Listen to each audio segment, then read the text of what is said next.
தமிழ்நாட்டு மக்களுடைய உரிமைக்கும் எப்போதெல்லாம் ஆபத்து வருகிறதோ அப்போதெல்லாம் ஒலிக்கின்ற முதல் குரலாக இருக்கக்கூடிய திராவிடர் கழகத்தினுடைய தலைவர் மாண்புமிகு ஆசிரியர் ஐயா கி வீரமணி அவர்களுடைய அறிவுறுத்தலின்படி இன்றைக்கு திராவிடர் கழகம் இந்த ஆர்ப்பாட்டத்தை முன்னெடுத்திருக்கிறது.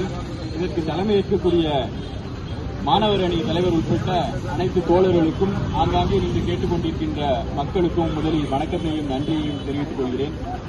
இன்றைக்கு ஆளக்கூடிய ஒன்றிய அரசானது தமிழ்நாட்டு மாணவ மாணவிகளின் கல்வியை, தமிழ்நாட்டு மாணவ மாணவிகளின் வேலை வாய்ப்பை இன்னும் ஒருபடி மேலே சொல்ல போனால் தமிழ்நாட்டு மாணவ மாணவிகள் எந்த விதத்திலும் அறிவார்ந்தவர்களாக ஆகிவிடக்கூடாது என்ற ஒரு எண்ணத்தில் தொடர்ச்சியாக செயல்பட்டு வருகிறது. அதனுடைய ஒரு வடிவம்தான் இன்றைக்கு பாராமெடிக்கல் என்று சொல்லக்கூடிய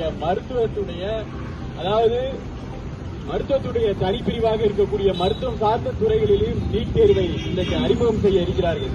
உங்கள் எல்லாத்துக்கும் தெரியும், 2006 2010 வரை முத்தமிழறிஞர் கலைஞர் அவர்களால் ஆளப்பட்ட திராவிட முன்னேற்ற கழக அரசில் ஏற்கனவே இருந்த நுழைவுத் தேர்வை ரத்து செய்தார்கள்.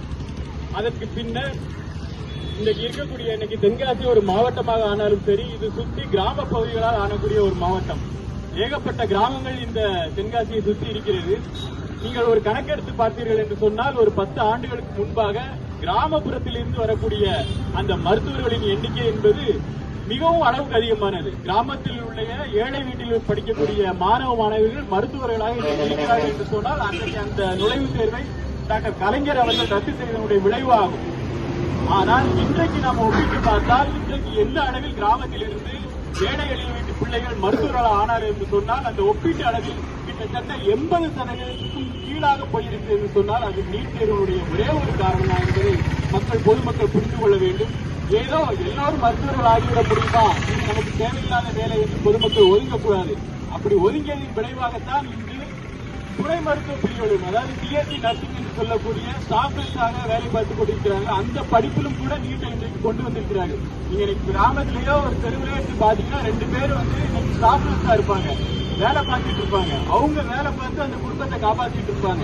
இன்னும் சொல்ல போனா, ஒன்றிய அரசு நடத்தக்கூடிய அந்த பெரிய மருத்துவ நிறுவனங்கள் இருக்கிறது அல்லவா, எய்ம்ஸ், கிப்மர் போன்ற அந்த நிறுவனங்கள் நடத்தக்கூடிய தேர்வுகளை நம்மளுடைய பிள்ளைகள், அதாவது செவிலியர்கள், நம்முடைய செவிலியர்கள் அந்த எக்ஸாமை எழுதி அதுல பாஸ் ஆகி கிட்டத்தட்ட மாதம் 1.5 லட்சம் ரூபாய் வருமானம் வாங்கக்கூடிய அளவில் இன்றைக்கு 12 மாநிலங்களில் வேலை பார்த்துக் கொண்டிருக்கிறார்கள்.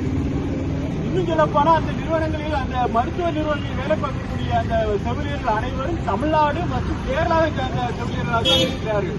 அதையெல்லாம் கருத்தில் கொண்டுதான் அதை எப்படியாவது தடுத்துவிட வேண்டும் என்ற எண்ணத்தில் தான் இன்றைக்கு ஒன்றிய அரசு அந்த பிஎஸ்சி நர்சிங் என்று சொல்லக்கூடிய அந்த படிப்பிலும் கூட நீட் தேர்வை இங்கே நடைமுறைப்படுத்திக் கொண்டிருக்கிறது. அது மட்டுமல்ல, லேப் டெக்னீஷியன் என்று சொல்லக்கூடிய அந்த ஆய்வக பணியில் செய்யக்கூடிய மருத்துவ படிப்பாகட்டும், பிசியோதெரபிஸ்ட் ஆகட்டும், பார்மசி ஆகட்டும், இன்றைக்கு மருத்துவம் துறை சார்ந்த துணை பிரிவாக இருக்கக்கூடிய அத்தனை பிரிவுகளிலும் இன்றைக்கு ஒன்றிய அரசு நீட் தேர்வை கொண்டு வருகிறது என்று சொன்னால், அதற்கு முழுமையான காரணம் என்று நாம் என்னத்தை எடுத்துக்கொள்ள வேண்டும் என்று சொன்னால், அறிவார்ந்த எந்த ஒரு கல்வியையும் தமிழ்நாட்டு மக்கள், தமிழ்நாட்டு மாணவ மாணவிகள் தெரிந்து கொள்ளக்கூடாது என்பதை ஒரே அடிப்படையாக கொண்டு இதை அவர்கள் முன்னெடுத்திருக்கிறார்கள்.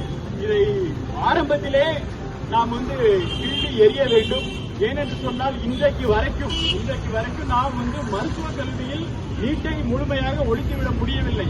ஏனென்று சொன்னால், இங்கே திராவிட முன்னேற்ற கழகம் பல முறை நம்முடைய சட்டமன்றத்திலே அதற்கு எதிராக தீர்மானம் நிறைவேற்றினாலும், நம்முடைய ஆளுநர் அவர்கள் அதை கிடப்பில் போட்டுவிட்டு அதை கண்டிப்பாமல் விளைவு இன்று வரைக்கும் நம்மளால் நீட் தேர்வை ஒழித்து கட்ட முடியாமல் இருக்கிறது.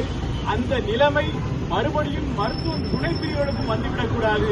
அப்படி வந்துவிட்டால் மக்களுடைய, அதாவது ஏழை எளிய மக்களுடைய வீட்டு பிள்ளைகளுடைய கல்வி, அந்த கல்வி என்பது அவருடைய வாழ்வாதாரம் என்பது மீண்டும் ஒரு கேள்விக்கு ஆகக்கூடிய நிலைமைக்கு தள்ளிவிடும். ஆகவே பொதுமக்கள் இதில் ஒன்றிணைய வேண்டும்.